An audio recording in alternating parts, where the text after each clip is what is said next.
আপনি যদি 1, 2 বা 3 মাসের গর্ভবতী হয়ে থাকেন তবে এই ভিডিওটি আপনার জন্য একটি সতর্ক বার্তা। গর্ভাবস্থার প্রথম মাসে, দ্বিতীয় মাসে এবং তৃতীয় মাসে কিছু কাজ করা যাবে না।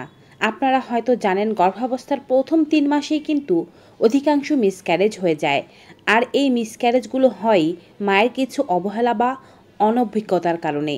তাই অবশ্যই সকল মায়েদেরকে জানতে হবে গর্ভাবস্থার প্রথম 3 মাসে কোন কাজগুলো করা যাবে আর কোন কাজগুলো তার বাচ্চার জন্য ক্ষতিকারক হতে পারে। Hello মামিজ, daddy's and all my lovely viewers, সকলের কাছে অনুরোধ থাকবে আপনারা যারা আজকে এই চ্যানেলে নতুন তারা অবশ্যই মা ও শিশুর স্বাস্থ্য বিষয়ক এমনই উপকারী ভিডিওগুলো পেতে চ্যানেলটি সাবস্ক্রাইব করে পাশে থাকা বেল আইকনটি ক্লিক করে অল নোটিফিকেশনে ক্লিক করে দেবেন। এতে করে আমরা ভিডিও আপলোড করার সাথে নোটিফিকেশন আপনাদের কাছেই পৌঁছে যাবে। আপনারা আমাদের Facebook page health Bangla beauty follow করুন। চলুন মূল ভিডিওতে যাওয়া যাক।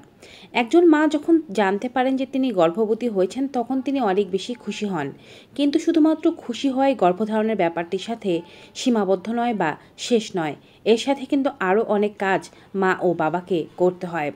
যারা বেশিবারের গর্ভবতী অর্থাৎ দ্বিতীয় বা তৃতীয়বার গর্ভধারণ করেছেন তাদের মধ্যে তো অনেকে জানেন বা বোঝেন যে কী করতে হবে বা কী করা যাবে না, কিন্তু যারা প্রথমবার গর্ভবতী তাদের ক্ষেত্রে অনেকবার ভুল হয়ে যায়। তবে আপনার গর্ভাবস্থা যতবারই হোক না কেন বা যতবারেরই হোক না কেন অবশ্যই সম্পূর্ণ ভিডিওটি দেখবেন, কারণ এই গুরুত্বপূর্ণ তথ্যগুলো সকল মায়েদেরই জানা উচিত।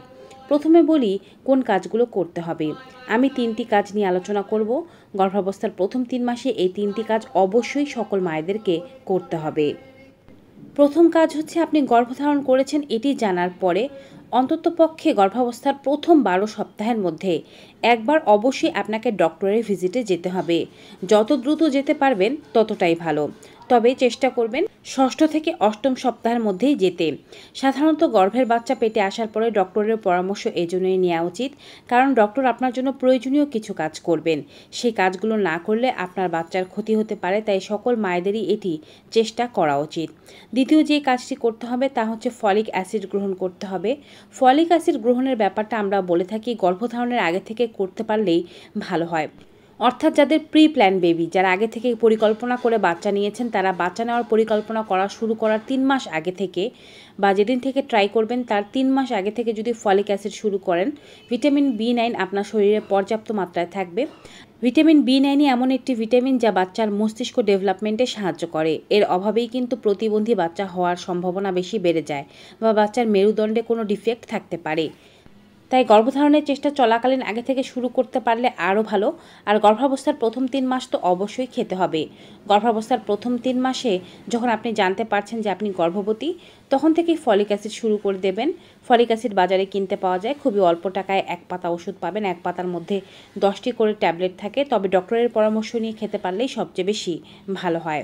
তৃতীয় যে কাজটি করতে হবে তা হচ্ছে অবশ্যই গর্ভাবস্থার প্রথম 3 মাসের মধ্যে একটি আল্ট্রাসাউন্ড করাতে হবে। গর্ভাবস্থার প্রথম 3 মাসে আল্ট্রাসাউন্ড করানোর উদ্দেশ্য হচ্ছে গর্ভের ভেতরে কয়টি বাচ্চা আছে তা দেখা, বাচ্চার হার্টবিট এসেছে কিনা তা দেখা, বাচ্চা সঠিক জায়গায় স্থাপিত হয়েছে কিনা তা দেখা। এই কাজগুলো করা জরুরি, কারণ অনেক সময় বাচ্চার জরায়ুতে স্থাপিত না হয়ে অন্য জায়গায় স্থাপিত হয়ে যায়। এই অবস্থাকে একটপিক প্রেগন্যান্সি বলা হয়ে থাকে। এতে মায়ের জীবনের ঝুঁকি থাকে।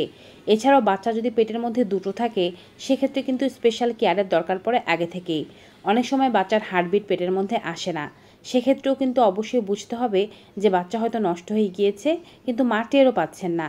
আল্ট্রাসাউন্ডের মাধ্যমেই তা জানা যায়। তাই গর্ভাবস্থার প্রথম 3 মাসে আল্ট্রাসাউন্ড করতে অবশ্যই যেতে হবে। অনেকেই মনে করে থাকেন প্রথম 3 মাসে বাচ্চার কী এমন হয়েছে আল্ট্রাসাউন্ড করার দরকার নেই, তবে এই ভুলটি করবেন না।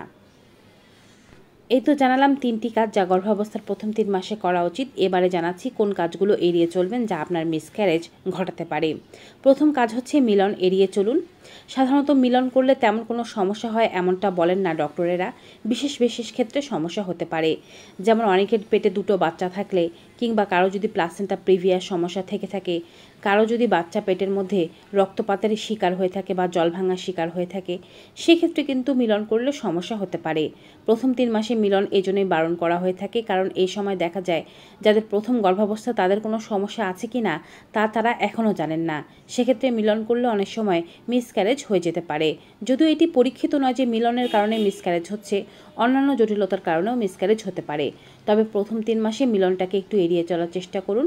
যদি আপনি শারীরিকভাবে সুস্থ থাকেন তবে চতুর্থ মাস থেকে মিলন চালিয়ে যেতে পারেন। সেক্ষেত্রেও কিন্তু পেটে চাপ না পড়ছে এমন বিষয়ে খেয়াল রেখেই মিলন করতে হবে এবং সার্ভিক্সে যেন ধাক্কা না লাগে সেই বিষয়টিও খেয়াল রাখতে হবে। দ্বিতীয় যে কাজটি করবেন না তা হচ্ছে নিজের জেনে বুঝে কোনো প্রকারের ওষুধ সেবন করবেন না। অনেক সময় দেখা যায় গর্ভধারণ করার কারণে আপনার পেটে গ্যাস হয়েছে, কিংবা দেখা যাচ্ছে কনস্টিপেশন হচ্ছে, কিংবা জ্বর হয়েছে, কিংবা শরীর ব্যথা করছে। আপনি হঠাৎ করে কোনো প্যারাসিটামল অথবা কোনো জ্বরের ওষুধ কিংবা আপনি কোনো অ্যান্টিবায়োটিক বা গ্যাসের ওষুধ এগুলো সেবন করে ফেললেন বা ব্যথার ওষুধ সেবন করে ফেললেন। কিছু কিছু জিনিস বাচ্চার জন্য খুবই মারাত্মক। প্রথম অবস্থায় এই সমস্ত জিনিসগুলো বাচ্চা শরীরের ক্ষতি করতে পারে, এমনকি কোনো অঙ্গহানিও ঘটাতে পারে। তাই গর্ভধারণ করেছেন এই ব্যাপারটি নিশ্চিত করার সাথে সাথেই আপনার অবশ্যই এই ধরনের যে কোনো ওষুধ সেবন করা বন্ধ করে দিতে হবে। আগে ডক্টরের পরামর্শ নেবেন, তারপরে যদি ডক্টর ভালো বুঝেন সে অনুযায়ী আপনাকে ওষুধ দেবেন। বিশেষ করে যারা যে মাসে কনসেপ্টের জন্য ট্রাই করছেন সে মাসেও এমন কোনো ধরনের মেডিসিন সেবন করা উচিত নয়। তৃতীয় যে কাজটি করতে হবে তা হচ্ছে ভারী কাজ এড়িয়ে চলতে হবে। গর্ভধারণ করেছেন, কেবলই ছোট্ট শিশুটি পেটে এসেছে, আপনার অবস্থা এখন খুবই নাজুক।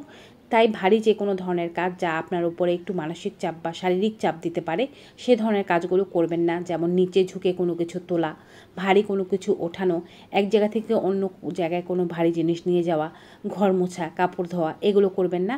হালকা পাতলা যে কাজগুলো আছে সেগুলো করা যেতে পারে। গর্ভাবস্থার প্রথম 3 মাসে ভ্রমণকে একেবারেই এড়িয়ে চলা উচিত। বিশেষ করে দূরের যাত্রার ভ্রমণ তো একেবারেই করা উচিত নয়।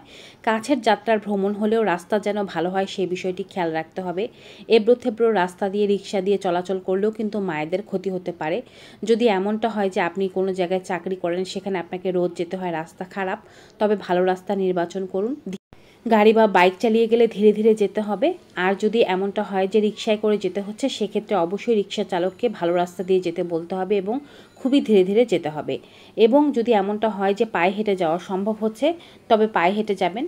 আর দূরের ভ্রমণগুলো একেবারেই পরিহার করবেন, এবড়ো থেবড়ো রাস্তার ভ্রমণ একেবারেই পরিহার করবেন। গর্ভাবস্থার প্রথম 3 মাসে কাঁচা খাবার পরিহার করতে হবে।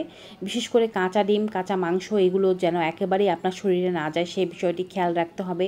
ডিম পরিপূর্ণ সেদ্ধ করে খাবেন। প্রথম 3 মাসে কাঁচা সালাদ না খাওয়াই ভালো। যদি খেতেই হয় সেক্ষেত্রে অবশ্যই খুব ভালো করে কুসুম গরম জলের মধ্যে লবণ দিয়ে কিছুক্ষণ ভিজিয়ে রেখে তারপরে ভালোভাবে ধুয়ে সেটি খাবেন। কারণ এই ধরনের কাঁচা খাবারের সাথে সালমোনেলা নামক এক ধরনের ভাইরাস শরীরের ভিতরে প্রবেশ করে যায়, যার ফলে প্রচুর পেট খারাপ হয়ে যেতে পারে, ফুড পয়জনিং হয়ে যেতে পারে, যা আপনার বাচ্চাকে নষ্ট করে দিতে পারে। এবং এরপরের সর্বশেষ যে কাজটি বলবো তা হচ্ছে চা ও কফির পরিমাণকে কমিয়ে আনুন। যদি এমনটা হয় যে আপনি চা লাভার বা কফি লাভার, দিনে 3 থেকে 4 কাপ অবশ্যই আপনাকে খেতে হয়, তবে মনে রাখবেন অতিরিক্ত চা কফি পান আপনার বাচ্চার ওজনকে কমিয়ে দেবে বা স্বাভাবিক বৃদ্ধি হতে দেবে না, ব্রেনের বিকাশও হতে দেবে না। দিনে শুধুমাত্র 1 থেকে 2 কাপ চা বা কফি পান করার চেষ্টা করুন। সেটি লাল চা বা ব্ল্যাক কফি হলে ভালো হয়। যদি লাল চা বা ব্ল্যাক কফি খাওয়া আপনার পক্ষে সম্ভব না হয় সেক্ষেত্রে দুধ চা বা দুধ কফি খেলে 1 কাপই খেতে পারবেন, এর বেশি নয়। আর সেটি অবশ্যই খেতে হবে দিনের ভাগে, রাতের বেলা খেলে এটি ঘুমের সমস্যা করবে। তো ভিউয়ার্স, এই হচ্ছে কিছু কাজ যা গর্ভাবস্থার প্রথম 3 মাসে করা উচিত, আবার কিছু কাজ যা করা উচিত না। ভিডিওটি বেশি বেশি সকলের মাঝে শেয়ার করে দিন যেন সবাই এর তথ্যগুলো জানতে পারে। বিদায় নেব, সবাই ভালো থাকুন, সুস্থ থাকুন। Good bye and take care.